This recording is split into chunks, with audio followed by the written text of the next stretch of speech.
네, 안녕하십니까. 예다임교회 천한필 목사입니다. 지금 2024년 파리 올림픽으로 전 세계가 다 주목하고 있습니다. 그죠? 정말 좋은 스포츠 경기들도 많고, 정말 손에 땀을 쥐게 하는 그런 짜릿하고 긴장감 넘치는 그런 여러 가지 스포츠 경기들이 있을 것입니다. 그래서 많은 분들이 또 퇴근하고 또 이렇게 시간 낼 때마다 재방송까지도 보면서 실시간으로 또 경기 영상을 또 관람하고 스트레스도 풀리고 뭐 그러지 않겠습니까? 이 무더운 날 좋아요. 저는 그거 나쁘다고 보지 않습니다. 아주 좋고요.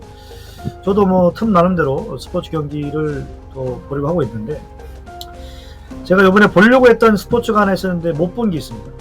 뭐 재방송으로 뭐 뉴스로도 본 건 있습니다만 복싱 경기입니다. 근데 그 복싱 경기 중에서 이제 제가 못 봤던 경기지만 논란이 되었던 그런 경기가 있었죠.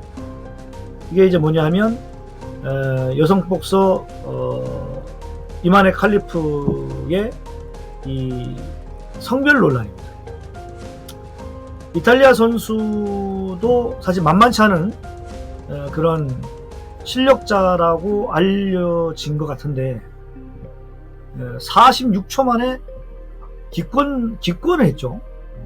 솔직히 말하면 올림픽까지 출전해서 46초 만에 기권하는 거는 뭐 거의 자기 무덤 파는 거라고 봐야죠. 그럼에도 불구하고 왜 기권을 했는가? 너무 위협을 느낀 거죠. 이건 뭐 이게 일반 같은 여성의 일반 주먹 펀치 파워가 아니라는 거죠.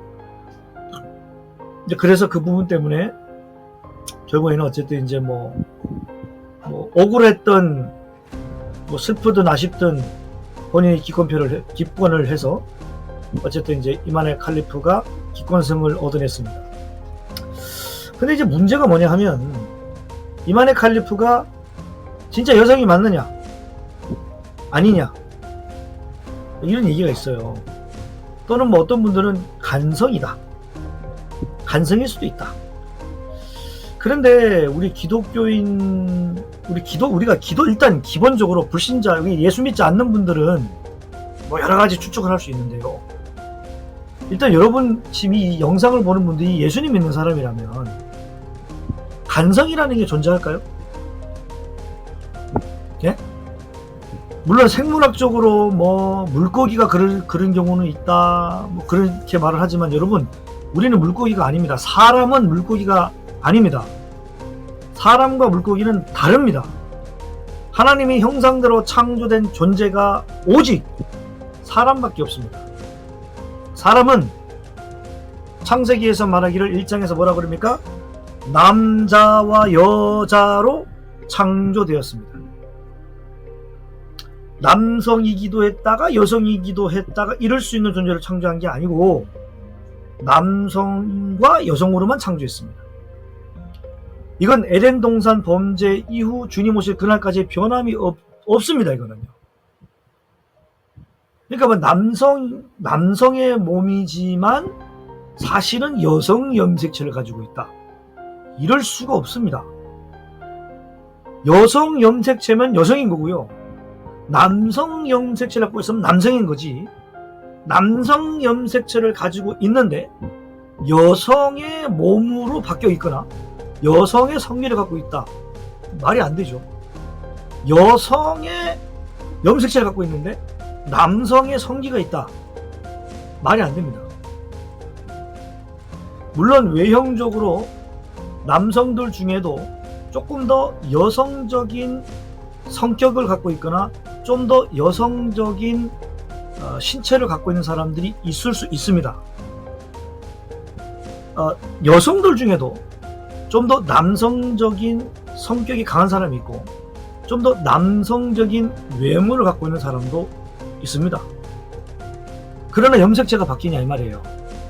안 바뀌잖아요. 그러면 염색체가 그 사람의 정체성입니다.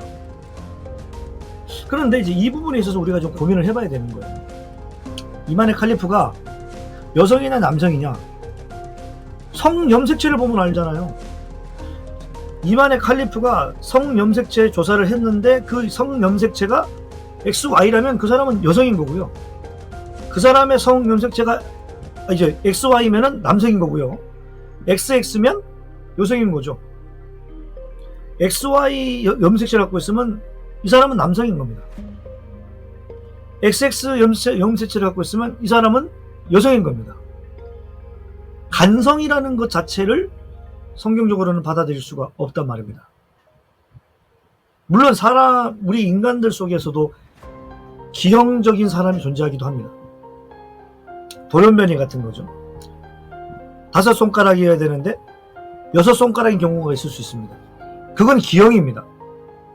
그러나 기형이면은 다 그러면 저주받은 인간이고 뭐 죄로 인해서 태어난 존재냐? 여러분, 에덴 동산 범죄 이후로 모든 인간은 다 저주받은 인간이고 죄로 인해서 태어난 존재입니다. 그러므로 모두가 다 죄인인 겁니다. 그러니 겉으로 어엿한 얼굴을, 남성의 얼굴을 갖고 있고 여성의 얼굴을 갖고 있고 정상적인, 소위 말하면 정상적인 성염색체를 갖고 있어도 기형인 사람과 동일하게 저주받은 인간인 겁니다. 에덴 동산 범죄 이후로. 이건 변함이 없는 거예요. 그러니까 이만의 칼리프에 대해서 확실하게 논란을 종식시키려면 이 사람의 성염색체가 무엇인지를 확인하면 끝나는 거예요. 여권에 나와 있는 성별을 가지고 이 사람을 여성인지 남성인지를 보겠다? 그건 웃긴 얘기입니다, 솔직히 말하면. 여권에 나와 있는 게 중요한 게 아니라 이 사람의 외형적인 모습이 중요한 게 아니라 이 사람의 염색체가 XY 남성이냐 XX 여성이냐 그것만 확인하면 끝나는 거예요. 근데 이 부분을 명확하게 하지 않으니까지 문제가 되는 거 아닙니까? 이 부분만 명확하게 드러나면 게임은 끝나는 거다, 그겁니다. 그래서 만일에 이만의 칼리프가 XY 염색체를 갖고 있다면 이 사람은 당연히 불법이죠. 그러나 이 사람이 XX 염색체를 갖고 있다, 여성이다, 그러면 신체적으로 우월한 여성인 겁니다. 그것만 정리되면 이 논란은 종식된다. 그리고 우리 기독교인들은 간성이다, 아니다, 이렇게 받아들일 문제가 아니고 성경적으로는 남성과 여성 외에는 없다. 이것이 우리 그리스도인들이 고백해야 될 성 정체성의 가치관이라고 말할 수 있겠습니다. 이상입니다.